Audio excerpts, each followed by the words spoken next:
നമസ്കാരം, സിറ്റി ന്യൂസിലേക്ക് സ്വാഗതം. ആദ്യം പ്രധാന വാർത്തകൾ. കോർപ്പറേഷന്റെ അനാസ്ഥ തുടരുന്നു. റോഡുകൾ ഇന്നും പാതാളക്കുഴികളായി തന്നെ. പ്രതിഷേധവുമായി വ്യാപാരി വ്യവസായി സമിതിയുടെ കോർപ്പറേഷൻ ഓഫീസ് ഉപരോധം. കണ്ണൂർ ലഹരി മാഫിയയുടെ കൈകളിൽ. ഇന്ന് കണ്ടെടുത്തത് 3 കിലോയിലധികം കഞ്ചാവും മാരക മയക്കുമരുന്നായ MDMA-യും. 2 പേർ കസ്റ്റഡിയിൽ.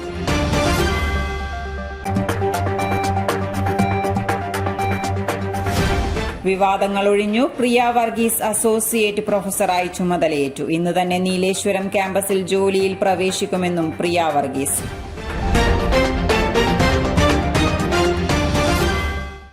വാർത്തകൾ വിശദമായി. കണ്ണൂർ നഗരത്തിലെ റോഡ് തകർച്ച. വ്യാപാരി വ്യവസായി സമിതിയുടെ ആഭിമുഖ്യത്തിൽ പ്രവർത്തകർ കോർപ്പറേഷൻ ഓഫീസ് ഉപരോധിച്ചു.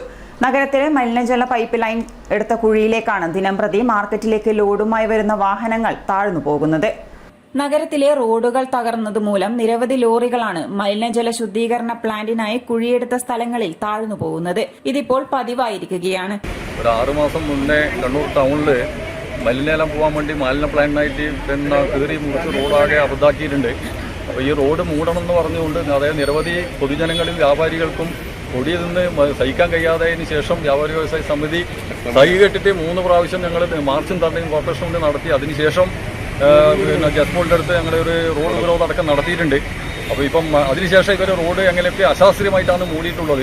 ഇപ്പം മഴ പെയ്തതിന് ശേഷം ദിവസം ഇപ്പോൾ ഏകദേശം ഒരു 10 നാഷണൽ പെർമിറ്റ് ലോറി ഈ കുഴിയിൽ അമർന്നിട്ട് അപകടം പറ്റുകയും 10,000 രൂപ 15,000 രൂപ നഷ്ടം സംഭവിക്കുകയും ചെയ്യുന്നു. അതുമാത്രമല്ല ചെറിയ ഓട്ടോ അതിൽ അമർന്നിട്ട് 2 ഓട്ടോറിക്ഷ ഡ്രൈവറെ നമ്മളെ അറിവിൽ തന്നെ ഇപ്പം തലക്ക് പൊട്ടി സ്റ്റിച്ചിട്ടിട്ട് കിടക്കുന്നുണ്ട്.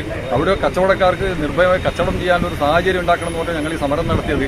അത് മാത്രമല്ല അവിടെ മാർക്കറ്റിൽ ഒരു റോഡ് ഇപ്പോൾ അടച്ചിട്ടാണ് ഉള്ളത്.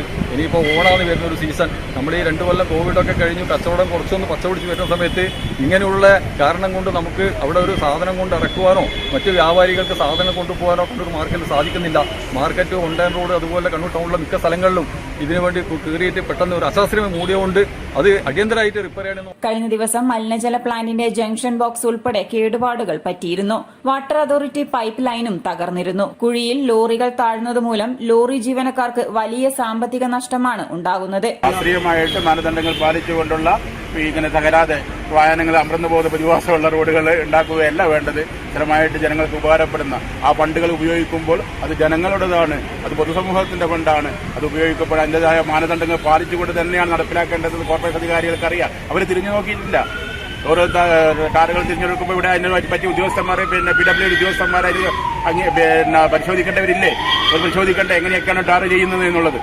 അത് പരിശോധിക്കാതെ തട്ടിക്കൂടിയിട്ട് റോഡ് ടാർ ചെയ്തുകൊണ്ട് ഈ അവസ്ഥ വന്നിട്ടുള്ളത്. വ്യാപാരി വ്യവസായി സമിതി Kannur area secretary C Manoharan, president KP Abdurahman, P Siraj, Kunjan, C Rajeevan, CH Pradeepan, Shirley Vishnu തുടങ്ങിയവർ ഉപരോധ സമരത്തിന് നേതൃത്വം നൽകി. കഞ്ചാവുമായി ഒരാൾ ടൗൺ പോലീസിന്റെ പിടിയിൽ. താവക്കര സ്വദേശി സിറിൽ ഷമജ് ദേവദാസാണ് 3 കിലോയിലധികം കഞ്ചാവുമായി പോലീസിന്റെ പിടിയിലായത്. രഹസ്യവിവരത്തിന്റെ അടിസ്ഥാനത്തിൽ നടത്തിയ പരിശോധനയിൽ ഇയാളുടെ കയ്യിലുള്ള ഷോപ്പറിൽ നിന്നുമാണ് കഞ്ചാവ് കണ്ടെത്തിയത്. ചാലാട് മണലിൽ വെച്ചാണ് സിറിൽ ഷമജ് ദേവദാസിനെ കണ്ണൂർ ടൗൺ പോലീസും കണ്ണൂർ സിറ്റി ജില്ലാ പോലീസ് മേധാവി അജിത് കുമാർ IPSന്റെ നേതൃത്വത്തിലുള്ള ലഹരിവിരുദ്ധ സ്ക്വാഡും ചേർന്ന് പിടികൂടിയത്. പരിശോധനയിൽ ഇയാൾ കൈവശം സൂക്ഷിച്ചിരുന്ന ബിഗ് ഷോപ്പറിൽ നിന്നാണ് കഞ്ചാവ് കണ്ടെടുത്തത്. തുടർന്ന് ഇയാളെ സ്റ്റേഷനിൽ എത്തിച്ച് NDPS ആക്ട് പ്രകാരം കേസ് രജിസ്റ്റർ ചെയ്തു. ഇയാൾക്കെതിരെ മദ്യപിച്ച് വാഹനം ഓടിച്ചതിനും ദേഹോപദ്രവം ഏൽപ്പിച്ചതിനും NDPS കേസും ഇതിനു മുൻപും ടൗൺ പോലീസ് സ്റ്റേഷനിലും കണ്ണൂർ ട്രാഫിക് പോലീസ് സ്റ്റേഷനിലും രജിസ്റ്റർ ചെയ്തിരുന്നു. Kannur city police commissioner Ajith Kumar IPSന്റെ നിർദ്ദേശത്തിന്റെ അടിസ്ഥാനത്തിൽ മയക്കുമരുന്നിന്റെ ഉപയോഗവും വിൽപ്പനയും തടയുന്നതിനായി കണ്ണൂർ സിറ്റി പോലീസ് ജില്ലയിലെ വിവിധ ഭാഗങ്ങളിൽ പരിശോധന നടത്തിവരുന്നുണ്ട്. കണ്ണൂർ സിറ്റി ലഹരി വിരുദ്ധ സ്ക്വാഡും അതാത് സ്റ്റേഷൻ പരിധിയിലെ പോലീസും ചേർന്ന് ശക്തമായ പരിശോധനകളാണ് ഇപ്പോൾ നടത്തുന്നത്. മയക്കുമരുന്ന് ഉപയോഗിക്കുന്നവരെയും വിൽപ്പന നടത്തുന്നവരെയും കണ്ടെത്തി ഇവർക്കെതിരെ കർശന നടപടികൾ സ്വീകരിച്ചു വരുന്നുണ്ട്. News desk, city news.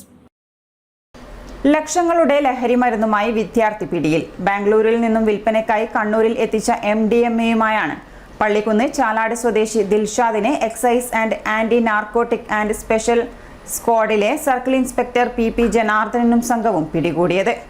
രഹസ്യവിവരത്തെ തുടർന്ന് ബാംഗ്ലൂരിൽ ഏവിയേഷൻ കോഴ്സിന് പഠിക്കുന്ന വിദ്യാർത്ഥിയായ ഇയാൾ നാട്ടിലെത്തിയതിന്റെ അടിസ്ഥാനത്തിൽ യുവാവിനെ തേടി ഇന്നു പുലർച്ചെ 2 മണിയോടെ എക്സൈസ് സംഘം ചാലാട്ടെ വീട്ടിലെത്തുകയായിരുന്നു. വീട്ടിൽ നടത്തിയ റെയ്ഡിൽ മാരക ലഹരിമരുന്നായ 68.9 ഗ്രാം മെത്താഫിറ്റാമിനുമായി പിടികൂടുകയായിരുന്നു. പിടികൂടിയ ലഹരിമരുന്നിന് വിപണിയിൽ 2.25 ലക്ഷം രൂപ വില വരും. യുവാവിന്റെ മൊബൈൽ ഫോണും പിടിച്ചെടുത്തിട്ടുണ്ട്. കണ്ണൂരിലും പരിസര പ്രദേശങ്ങളിലുമായി വിൽപ്പനയ്ക്ക് എത്തിച്ചതായിരുന്നു ലഹരിമരുന്ന്. റെയ്ഡിൽ പ്രിവന്റീവ് ഓഫീസർമാരായ PK. Anilkumar, CK. Shibu, civil excise ഓഫീസർമാരായ പി.ടി. ശരത്ത്, കെ. ഷബിൻ, വനിതാ civil excise officer P. Seema, driver Soldev എന്നിവരുമുണ്ടായിരുന്നു. അറസ്റ്റിലായ പ്രതിയെ ഇന്ന് കോടതിയിൽ ഹാജരാക്കും. യൂട്യൂബർ തൊപ്പി വീണ്ടും അറസ്റ്റിൽ. ശ്രീകണ്ഠാപുരം സ്വദേശി സജി സേവ്യറുടെ പരാതിയിലാണ് തൊപ്പി എന്ന മുഹമ്മദ് നിഹാദിനെ ശ്രീകണ്ഠാപുരം പോലീസ് അറസ്റ്റ് ചെയ്തത്. കമ്പിവേലി നിർമ്മാണ ജോലി ചെയ്യുന്ന സജിയെ യൂട്യൂബിലൂടെ അശ്ലീല രീതിയിൽ അവഹേളിച്ചുവെന്നാണ് പരാതി. ശ്രീകണ്ഠാപുരം സ്വദേശി നൽകിയ പരാതിയിലാണ് നിഹാദിനെ അറസ്റ്റ് ചെയ്തത്. യൂട്യൂബിലൂടെ അവഹേളിച്ചു എന്ന പരാതിയിലാണ് ശ്രീകണ്ഠാപുരം പോലീസ് അറസ്റ്റ് രേഖപ്പെടുത്തിയത്. നിഹാദിനെ അറസ്റ്റ് ചെയ്ത് ജാമ്യത്തിൽ വിട്ടു. ശ്രീകണ്ഠാപുരം കൊല്ലറക്കൽ സജി സേവ്യറിന്റെ പരാതിയിലാണ് അറസ്റ്റ്. കമ്പിവേലി നിർമ്മാണ ജോലി ചെയ്യുന്ന സേവ്യറിനെ യൂട്യൂബിലൂടെ അശ്ലീല രീതിയിൽ അവഹേളിച്ചു എന്നാണ് കേസ്.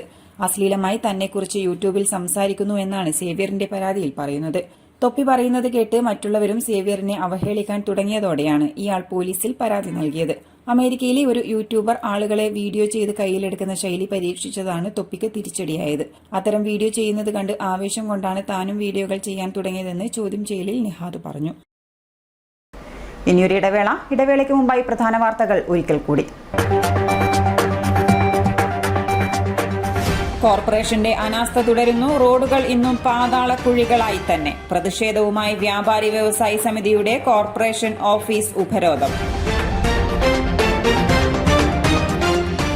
കണ്ണൂർ ലഹരി മാഫിയയുടെ കൈകളിൽ. ഇന്ന് കണ്ടെടുത്തത് 3 കിലോയിലധികം കഞ്ചാവും മാരക മയക്കുമരുന്നായ MDMA-യും. 2 പേർ കസ്റ്റഡിയിൽ.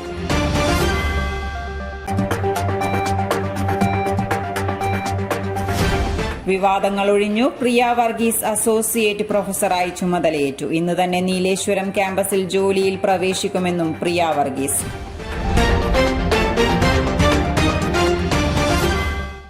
കേരളത്തിലെ number 1 fashion designing and cosmetology college GITD-യിൽ SSLC+2 കഴിഞ്ഞവർക്ക് ഉടൻ ജോലി ലഭിക്കുന്ന കോഴ്സുകളിലേക്ക് അഡ്മിഷൻ ആരംഭിച്ചിരിക്കുന്നു. BSc in Fashion Designing, Professional Diploma in Fashion Designing, Advanced Diploma in Fashion Designing and Diploma in Fashion Designing. പരിചയസമ്പന്നരായ അധ്യാപകരുടെ നേതൃത്വത്തിലുള്ള പരിശീലനം, മിതമായ fees.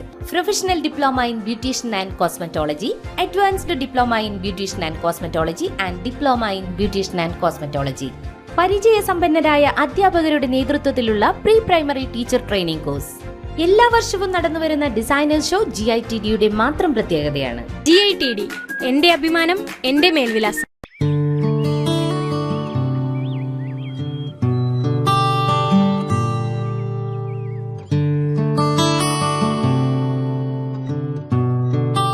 It's time you start listening.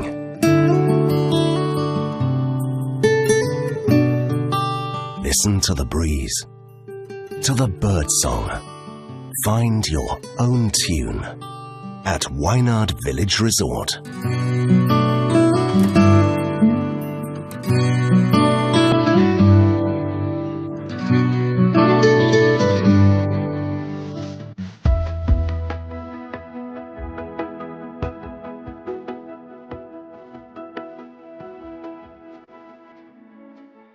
Touch your inner soul. Be at ease with yourself.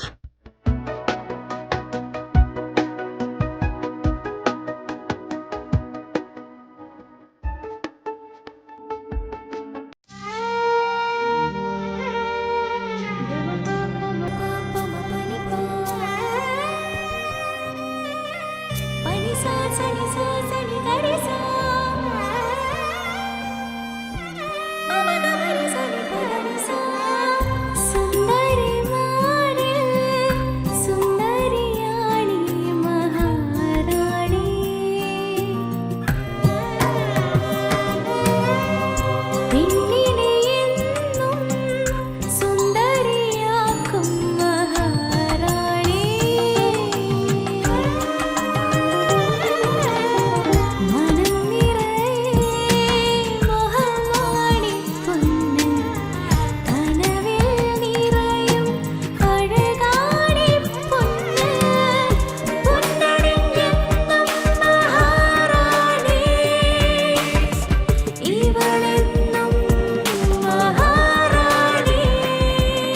Karaikal Maharani Jewellers, Bank Road, Kannur, AVK Nair Road, Talasheri, MO Road, Thrissur.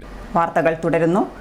Kannur സർവകലാശാലയിൽ associate പ്രൊഫസറായി പ്രിയ വർഗീസ് ചുമതലയേറ്റു. സർവകലാശാല ആസ്ഥാനത്തെത്തിയാണ് ചുമതലയേറ്റത്. മറ്റു കാര്യങ്ങളിൽ പ്രതികരിക്കാനില്ലെന്നും പ്രിയ വർഗീസ് മാധ്യമങ്ങളോട് പറഞ്ഞു. UGC സുപ്രീം കോടതിയിൽ നൽകിയ ഹർജിയെക്കുറിച്ച് പ്രതികരിക്കാനില്ലെന്നും നീലേശ്വരം ക്യാമ്പസിൽ ജോലിയിൽ പ്രവേശിക്കുകയാണെന്നും പ്രിയ വർഗീസ് പറഞ്ഞു. ഒരു ഉദ്യോഗാർത്ഥി എന്നുള്ള നിലയിൽ ഞാൻ ഇന്ന് 10 മണിക്ക് ഇവിടെ ജോയിൻ ചെയ്തു.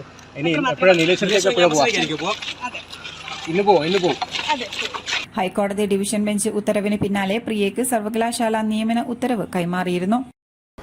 രാമായണ മാസം ആരംഭിക്കാൻ ഇനി ദിവസങ്ങൾ മാത്രം ശേഷിക്കെ വടക്കൻ മലബാറിലെ പ്രശസ്തമായ നാലമ്പല ദർശനത്തിന് ഭക്തർക്ക് എല്ലാവിധ സൗകര്യങ്ങളും ഒരുക്കിയതായി ഭാരവാഹികൾ വാർത്താ സമ്മേളനത്തിൽ അറിയിച്ചു. നാലമ്പല തീർത്ഥയാത്രയിൽ മറ്റു ക്ഷേത്ര ദർശനവും നടത്താനാവുന്നതാണെന്നും ഭാരവാഹികൾ പറഞ്ഞു. ശ്രീരാമൻ, ഭരതൻ, ലക്ഷ്മണൻ, ശത്രുഘ്നൻ എന്നീ ക്രമത്തിൽ ഒരേ ദിവസം തന്നെ വേണം ദർശനം നടത്തേണ്ടത്. നാലമ്പല തീർത്ഥയാത്രയിൽ മറ്റു ക്ഷേത്ര ദർശനവും നടത്താവുന്നതാണ്. ക്ഷേത്രത്തിലുള്ള ഭോജനം വളരെ പ്രാധാന്യമുള്ളതാണ്. അത് നമ്മൾ ഉൾക്കൊണ്ടിട്ടാണ് ഭക്തജനങ്ങൾക്ക് ഈ സൗകര്യം കൂടി ഒരുക്കിയിട്ടുള്ളത്. അവിടുന്ന് എളിയാറുള്ള ഭരതക്ഷേത്രത്തിലെത്തി പിന്നെ ലക്ഷ്മണന്റെ ക്ഷേത്രമായ പെരിഞ്ചേരിയിലേക്ക് വന്ന് അവസാനം ശത്രുഘ്ന ക്ഷേത്രമായ പായത്ത് എത്തിച്ചേരുന്ന രീതിയിലാണ് ഈ നാലമ്പല ദർശനം നടത്തേണ്ടത്. ആ രീതിയിൽ തന്നെയാണ് ഭക്തജനങ്ങൾ സാധാരണഗതിയിൽ ചെയ്യാറുള്ളത്. നീർവേലി ശ്രീരാമസ്വാമി ക്ഷേത്രം, എളയാവൂർ ഭരതക്ഷേത്രം, പെരിഞ്ചേരി വിഷ്ണു ക്ഷേത്രം, പായം മഹാവിഷ്ണു ക്ഷേത്രം എന്നീ ക്രമത്തിലാണ് ദർശനം നടത്തേണ്ടത്. പകൽ ഉറക്കം പാടില്ല. ക്ഷേത്രത്തിൽ നിന്നുള്ള ഭോജനം എന്നിവയാണ് ദർശനത്തിലെ പ്രധാന ചിട്ടവട്ടം. രാമായണ മാസത്തിൽ പുലർച്ചെ 4:30 മുതൽ 5:30 ഇടയിൽ നട തുറക്കും. ക്ഷേത്ര ഭാരവാഹികളായ P. Pradeepan, Rameshan P. Bhaskaran, VV, M. Bhaskaran തുടങ്ങിയവർ പങ്കെടുത്തു. News desk city news. Kerala motor തൊഴിലാളി ക്ഷേമനിധിയിൽ അംഗങ്ങളായ തൊഴിലാളികളുടെ 1 മുതൽ 7 വരെയുള്ള ക്ലാസുകളിൽ പഠിച്ചുകൊണ്ടിരിക്കുന്ന കുട്ടികൾക്ക് സൗജന്യമായി നൽകുന്ന പഠനക്കിറ്റിന്റെ ജില്ലാതല വിതരണോദ്ഘാടനം നടന്നു. ജവഹർ ലൈബ്രറി ഹാളിൽ ജില്ലാ പഞ്ചായത്ത് പ്രസിഡന്റ് PP ദിവ്യ ജില്ലാതല വിതരണോദ്ഘാടനം നിർവഹിച്ചു. നമ്മുടെ കുട്ടികളെ രക്ഷിതാക്കൾ ഭയക്കരുത്. നമ്മളൊക്കെ ഒരുപാട് തലക്ക് വാങ്ങിയിട്ടാണ് വളർന്നിട്ടുള്ളത്. ഇപ്പോൾ ഒരു തല്ല് പോലും നമ്മൾ കൊടുക്കില്ല. അത്രയധികം ഗോപരിച്ചിട്ടാണ് വളർത്തുന്നത്. പക്ഷെ ഇന്ന് വളരെ അപകടകരമായ സാഹചര്യം രൂപപ്പെടുമ്പോൾ അവിടെയെല്ലാം നമ്മുടെ കുട്ടികളെ വളരെ ജാഗ്രത. Board member M. ഇബ്രാഹിംകുട്ടി അധ്യക്ഷത വഹിച്ചു. ജില്ലാ executive officer M. Manoharan, KG Stalin, Rajkumar Karuvarath, PK Pavithran, K. Bhaskaran, Jose George Plathottam, Thavam Balakrishnan, KK Suresh Kumar, MA Kareem, K. Rekha തുടങ്ങിയവർ സംസാരിച്ചു. കണ്ണൂർ ഇന്റർനാഷണൽ എയർപോർട്ടിന്റെ ഇപ്പോഴത്തെ അനിശ്ചിതത്വം പരിഹരിക്കാൻ അധികൃതർ തയ്യാറാവണമെന്ന് Kannur international airport global passengers ഭാരവാഹികൾ വാർത്താ സമ്മേളനത്തിൽ ആവശ്യപ്പെട്ടു. കണ്ണൂർ, കാസർഗോഡ് ജില്ലകളിലെ യാത്രക്കാർക്ക് ഏറ്റവും കൂടുതൽ ആശ്രയം ആവുന്ന ഒന്നാണ് കണ്ണൂർ എയർപോർട്ട്. കണ്ണൂർ എയർപോർട്ട് ഇന്ന് അവഗണനയുടെ വക്കിലാണ്. ഇത്രയധികം സൗകര്യവും സാധ്യതകളുമുള്ള കണ്ണൂർ വിമാനത്താവളത്തിൽ ചുരുക്കം ഇന്ത്യൻ വിമാനങ്ങൾ മാത്രമാണ് സർവീസ് നടത്തുന്നത്. വിമാനത്താവളത്തിന്റെ പ്രതിസന്ധി പരിഹരിക്കാൻ കേരള, കർണാടക, പോണ്ടിച്ചേരി മുഖ്യമന്ത്രിമാർക്കും ബന്ധപ്പെട്ട കേന്ദ്രമന്ത്രിമാർക്കും നിവേദനങ്ങൾ സമർപ്പിക്കും. 2011 മുതൽ ഇതിന്റെ ഷെയർ ഹോൾഡേഴ്സ് അതിന്റെ ഓഹരികൾ വാങ്ങിയിട്ടുണ്ട്. അതിലൊരാളാണ് ശ്രീ PK കബീർ സാർ. 6000-ഓളം ഷെയർ ഹോൾഡേഴ്സാണ് ഉള്ളതെന്നാണ് അദ്ദേഹത്തിന്റെ ഭാഷ. അതിൽ 64% പ്രവാസികളുടെ ഓഹരിയാണ്, 26% സർക്കാരിന്റെ ഓഹരിയാണ്, 10% ONGC. 900 കോടി ഗവൺമെന്റിൽ നിന്ന് ലോൺ എടുത്തിട്ടുണ്ട്. അതിപ്പോൾ 1900 കോടിയായി എന്നാണ് പറയുന്നത്. അപ്പൊ അതിൽ നമുക്കിപ്പം ഒരു നിർദ്ദേശം വെക്കാനുള്ളത്, 100 രൂപ ഉണ്ടായിരുന്ന ഷെയർ വാല്യൂ ഇപ്പോൾ 147 ആയി. പ്രവാസികളെയും ഷെയർ ഹോൾഡേഴ്സിനെയും ഒക്കെ ഉൾപ്പെടുത്തി കർമ്മസമിതി രൂപീകരിക്കും. വാർത്താ സമ്മേളനത്തിൽ international airport global passengers chairman MP Saleel, general convener VK Kabeer Salalah, Jayanth JC തുടങ്ങിയവർ പങ്കെടുത്തു. വിവിധ ആവശ്യങ്ങൾ ഉന്നയിച്ച് Kerala gazetted officers association KGOA ജില്ലാ കമ്മിറ്റിയുടെ നേതൃത്വത്തിൽ ഗസറ്റഡ് ഓഫീസർമാർ കലക്ടറേറ്റിലേക്ക് മാർച്ചും ധർണയും നടത്തി. പ്രതിഷേധ പരിപാടി സംസ്ഥാന വൈസ് പ്രസിഡന്റ് PP സുധാകരൻ ഉദ്ഘാടനം ചെയ്തു. ക്ഷാമബത്ത കുടിശ്ശിക അനുവദിക്കുക, വിലക്കയറ്റം തടയുക. ജനാധിപത്യ വിരുദ്ധ തൊഴിലാളി വിരുദ്ധ കേന്ദ്ര നയങ്ങൾക്കെതിരെ യോജിച്ച് അണിനിരക്കുക, കേരള സർക്കാരിന്റെ പുരോഗമന ജനപക്ഷ ബദലുകളെ ശക്തിപ്പെടുത്തുക, പങ്കാളിത്ത പെൻഷൻ പദ്ധതി പിൻവലിക്കുക, മുഴുവൻ ജീവനക്കാർക്കും നിർവചിത പെൻഷൻ ഉറപ്പാക്കുക, ദേശീയ വിദ്യാഭ്യാസ നയം ഉപേക്ഷിക്കുക എന്നീ ആവശ്യങ്ങൾ ഉന്നയിച്ചാണ് മാർച്ച് നടത്തിയത്. ഞാൻ നേരത്തെ പറഞ്ഞു, ഒരു സുപ്രഭാതത്തിൽ 2013 ഏപ്രിൽ 1 കേരളത്തിൽ വന്നതും 2004 ജനുവരി 1, 2003 ഡിസംബർ 31 അന്നാണ് ഉത്തരവ് പാസാക്കിയത്. അതായത് 2004 ജനുവരി 1 മുതൽ എന്ന് ഉറപ്പിക്കുന്നതിന് വേണ്ടി. കാരണം 1 വന്നു കഴിഞ്ഞാൽ ഇത് വന്നവർക്ക് ബാധകമാകുമോ അല്ല അതിനുശേഷം വന്നവർക്ക് ബാധകമാകുമോ എന്നുള്ള ചർച്ചകളൊക്കെ വരാം. അതുകൊണ്ട് 2003 ഡിസംബർ 31 ശേഷം വരുന്ന ആളുകൾക്ക് പങ്കാളിത്ത പെൻഷൻ എന്ന് പറയപ്പെടുന്ന പദ്ധതി ബാധകമാക്കിയത് 2004 അല്ലെങ്കിൽ കേരളത്തിൽ 2013 ഫെബ്രുവരിയിൽ 2018 ആണെങ്കിലും യഥാർത്ഥത്തിൽ അതിന്റെ ചരിത്രം അല്ലെങ്കിൽ അതിന്റെ നാൾവഴി വന്നത് 1980കളിൽ തന്നെ ഇതിന്റെ ആലോചനകൾ നടന്നിരുന്നു എന്നുള്ളത് നമ്മൾ പഠിക്കേണ്ടതുണ്ട്. ജില്ലാ പ്രസിഡന്റ് കെ ഷാജി അധ്യക്ഷത വഹിച്ചു. ജില്ലാ secretary TO. Vinod Kumar, K Surendran, AP. Sujikumar, TV. Sindhu, doctor KM. Rashmitha, CM. Sudheesh Kumar, M. Baburaj, KN. Anil, CM. Sunilkumar തുടങ്ങിയവർ പങ്കെടുത്തു. News desk city news. ഏക സിവിൽ കോഡ് വിഷയത്തിൽ കേരളത്തിൽ നടക്കുന്ന വിവാദം ദൗർഭാഗ്യകരമാണെന്നും യോജിച്ച മുന്നേറ്റമാണ് ഉണ്ടാവേണ്ടതെന്നും ജമാഅത്തെ ഇസ്ലാമി അമീർ പി. മുജീബുർ റഹ്മാൻ. യൂണിറ്റി സെന്ററിൽ മാധ്യമപ്രവർത്തകരോട് സംസാരിക്കുകയായിരുന്നു അദ്ദേഹം. ഏക സിവിൽ കോഡ് വിഷയത്തിൽ വിഭാഗീയത ഉണ്ടാവാൻ പാടില്ലായിരുന്നു. അത് നിരാശാജനകമാണെന്ന് അദ്ദേഹം പറഞ്ഞു. നേരത്തെ ഏക സിവിൽ കോഡിന് വേണ്ടി വാദിച്ച CPM പുതിയ രാഷ്ട്രീയ സാഹചര്യത്തിൽ അതിനെതിരെ വന്നത് ഉയർന്ന നിലപാടായിരിക്കാം. പക്ഷേ അവർ ഏക സിവിൽ കോഡിനെ ആദ്യം സമീപിച്ചത് സാമുദായികമായാണ്. അതുണ്ടാവാൻ പാടില്ലായിരുന്നു എന്ന് മുജീബുൾ റഹ്മാൻ കുറ്റപ്പെടുത്തി. അതുകൊണ്ടാണ് ആദ്യം അവർ CPIയെ വിളിക്കുന്നതിന് മുന്നേ ലീഗിനെ വിളിച്ചത്. നിറം കെടുത്തുന്ന ചർച്ചയാണ് കേരളത്തിൽ ഇപ്പോൾ നടക്കുന്നതെന്നും അദ്ദേഹം പറഞ്ഞു. ഇപ്പോൾ CPM ഈ വിഷയത്തെ സമീപിച്ചിരിക്കുന്നത് സാമുദായികമായ ഒരു സ്വഭാവത്തിലാണ്. ആദ്യം ഇതുമായി ബന്ധപ്പെട്ട CPMന്റെ സെമിനാറുമായി ബന്ധപ്പെട്ട പ്രസ്താവന മുസ്ലിം സംഘടനകളെ ചേർത്ത് നിർത്തിക്കൊണ്ടുള്ളൊരു സെമിനാർ എന്നുള്ള സ്വഭാവത്തിലാണ്. ഇപ്പോഴത് വികസിച്ചിരിക്കുന്നു. പക്ഷേ CPMന്റെ ഭാഗത്ത് നിന്ന് ഒരു ദേശീയമായ ഒരു നീക്കം, ദേശീയമായി പ്രാധാന്യമുള്ളൊരു വിഷയം, അതുപോലെ തന്നെ ഈ രാജ്യത്തെ സംബന്ധിച്ചിടത്തോളം എല്ലാവരും ചേർന്ന് നിന്ന് നടത്തേണ്ടുന്ന പ്രതികരിക്കേണ്ടുന്ന ഒരു വിഷയം, ഇത്തരം ഒരു വിഷയത്തിൽ CPM മുസ്ലിം ലീഗിനെ വിളിക്കുന്നു. CPI പോലും അതിൽ ആദ്യഘട്ടത്തിൽ അനിശ്ചിതത്വത്തിലാവുന്നു. ഇങ്ങനെ ഒരു നീക്കമായിരുന്നില്ല വേണ്ടിയിരുന്നത്. എല്ലാ വിഭാഗത്തെയും ചേർത്ത് നിർത്തിയിട്ടാണ് സെമിനാർ ആർക്കും നടത്താം. എല്ലാ വിഭാഗത്തെയും ചേർത്ത് നിർത്തിക്കൊണ്ടായിരുന്നു CPMന്റെ ഭാഗത്ത് നിന്നുള്ള ഇത്തരം ഒരു സെമിനാർ നടക്കേണ്ടത് എന്നാണ് ജമാഅത്തെ ഇസ്ലാമിയുടെ നിലപാട്.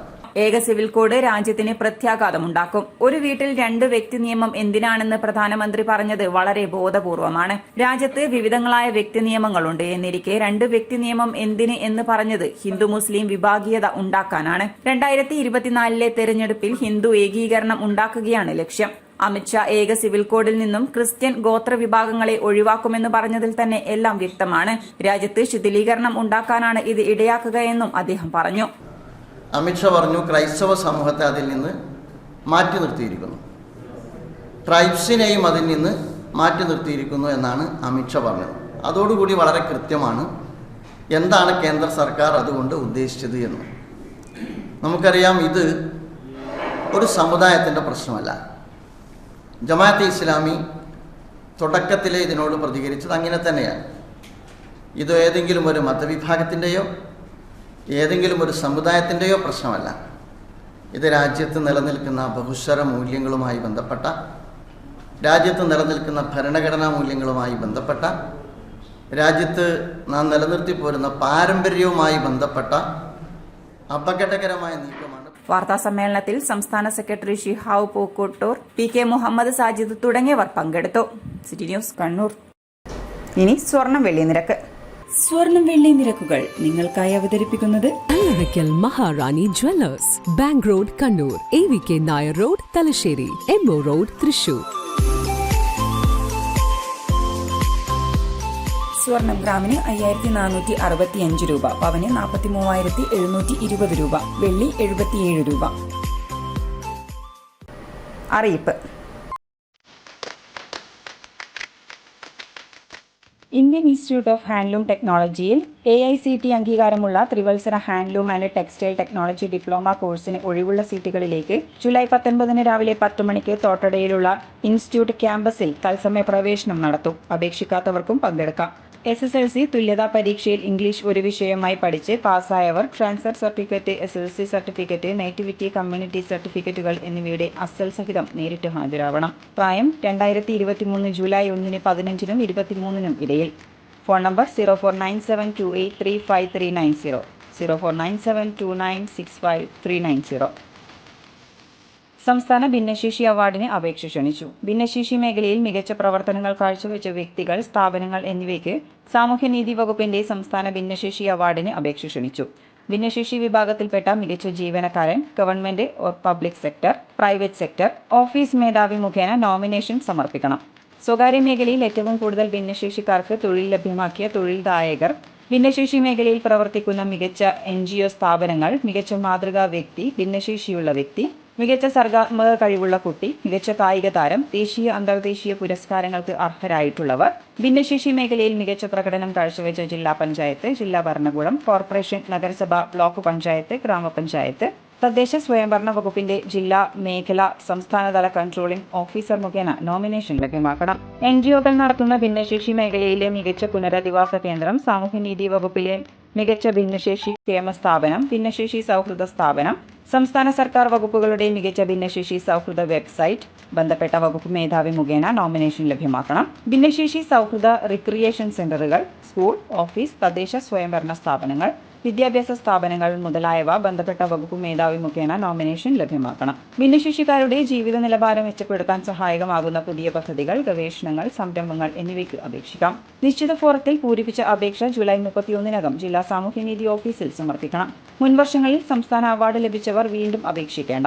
വിശദവിവരങ്ങൾ സാമൂഹ്യനീതി വകുപ്പിന്റെ വെബ്സൈറ്റായ www.sjd.kerala.gov.in എന്ന വെബ്സൈറ്റിൽ ലഭിക്കും. Phone number 0497299781 8281999015. സുഭിക്ഷ കേരളം ജനകീയ മത്സ്യകൃഷി പദ്ധതി അപേക്ഷ ക്ഷണിച്ചു. ഫിഷറീസ് വകുപ്പിന്റെ സുഭിക്ഷ കേരളം ജനകീയ മത്സ്യകൃഷി പദ്ധതിയുടെ വിവിധ ഘടക പദ്ധതികളിലേക്ക് അപേക്ഷ ക്ഷണിച്ചു. കുളങ്ങയിലെ ശാസ്ത്രീയ മത്സ്യകൃഷി, തിലോപ്പിയ, ആസാം വാള, വരാൽ, അനാബസ്. ശുദ്ധജല കാർപ്പ് മത്സ്യകൃഷി, പടുതാക്കുളത്തിലെ മത്സ്യകൃഷി, വരാൽ, ആസാം വാള, anabas. Recirculatory aquacultural system, tilapia, anabas. Biofloc മത്സ്യകൃഷി, തിലോപ്പിയ, വന്നാമി. കൂടുകളിലെ തിലോപ്പിയ, കരിമീൻ, മറൈൻ ഫിഷ് മത്സ്യകൃഷി, കലുമക്കായ കൃഷി, ഓരുജല കുളങ്ങളിലെ പൂമീൻ, കരിമീൻ, ചെമ്മീൻ കൃഷി എന്നിവയാണ് പദ്ധതികൾ. എല്ലാ പദ്ധതികളുടെയും നിശ്ചിത മാതൃകയിലുള്ള അപേക്ഷ കണ്ണൂർ, തലശ്ശേരി, അഴീക്കോട്, മാടായി എന്നീ മത്സ്യഭവൻ ഓഫീസുകളിൽ ലഭിക്കും. പൂരിപ്പിച്ച അപേക്ഷ അനുബന്ധ രേഖകൾ സഹിതം ജൂലൈ 22-ന് വൈകിട്ട് 4 മണിക്കകം ബന്ധപ്പെട്ട ഓഫീസുകളിൽ ലഭിക്കണം. 049727323340 എന്ന ഫോൺ നമ്പറിൽ ബന്ധപ്പെട്ടാൽ വിശദവിവരങ്ങൾ ലഭിക്കും. കാലാവസ്ഥ.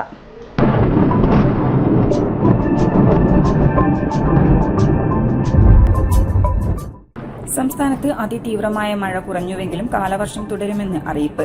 അടുത്ത 4 ദിവസങ്ങളിലും കേരളത്തിലെ വിവിധ ജില്ലകളിൽ മഴ സാധ്യതാ മുന്നറിയിപ്പ് നൽകിയിട്ടുണ്ട്. വിവിധ ജില്ലകളിൽ 14-ാം തീയതി വരെ മഴ മുന്നറിയിപ്പ് നിലനിൽക്കുന്നു. വിവിധ ജില്ലകളിലെ മഴ മുന്നറിയിപ്പുകൾ ഇങ്ങനെ: ഇന്ന് ഇടുക്കി, മലപ്പുറം, കോഴിക്കോട്, കണ്ണൂർ, കാസർഗോഡ്. നാളെ തൃശൂർ, കോഴിക്കോട്, കണ്ണൂർ, കാസർഗോഡ് ജില്ലകളിലും 14-ന് ഇടുക്കി, കണ്ണൂർ, കാസർഗോഡ് ജില്ലകളിലും മത്സ്യത്തൊഴിലാളികൾക്ക് ജാഗ്രതാ നിർദ്ദേശം പുറപ്പെടുവിച്ചിട്ടുണ്ട്. കേരള, കർണാടക, ലക്ഷദ്വീപ് തീരങ്ങളിൽ 12 മുതൽ 14 വരെ മത്സ്യബന്ധനത്തിന് പോകാൻ പാടില്ലെന്ന് കേന്ദ്ര കാലാവസ്ഥാ വകുപ്പ് അറിയിച്ചു. 12-ന് വടക്കൻ കേരള, കർണാടക തീരങ്ങളിൽ, ലക്ഷദ്വീപ് പ്രദേശം എന്നിവിടങ്ങളിലും മണിക്കൂറിൽ 40 മുതൽ 45 കിലോമീറ്റർ വരെയും ചില അവസരങ്ങളിൽ മണിക്കൂറിൽ 55 കിലോമീറ്റർ വരെയും വേഗതയിൽ കാറ്റിനും മോശം കാലാവസ്ഥയ്ക്കും സാധ്യതയുണ്ട്. അവസാനമായി പ്രധാന വാർത്തകൾ ഒരിക്കൽ കൂടി. കോർപ്പറേഷന്റെ അനാസ്ഥ തുടരുന്നു. റോഡുകൾ ഇന്നും പാതാളക്കുഴികളായി തന്നെ. പ്രതിഷേധവുമായി വ്യാപാരി വ്യവസായി സമിതിയുടെ കോർപ്പറേഷൻ ഓഫീസ് ഉപരോധം. കണ്ണൂർ ലഹരി മാഫിയയുടെ കൈകളിൽ. ഇന്ന് കണ്ടെടുത്തത് 3 കിലോയിലധികം കഞ്ചാവും മാരക മയക്കുമരുന്നായ MDMA-യും. 2 പേർ കസ്റ്റഡിയിൽ.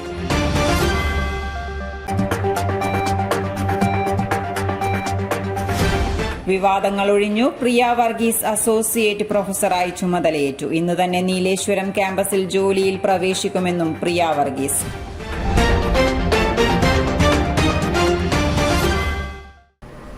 ഇതോടെ ഈ ബുള്ളറ്റിൻ പൂർണ്ണമാകുന്നു. നമസ്കാരം.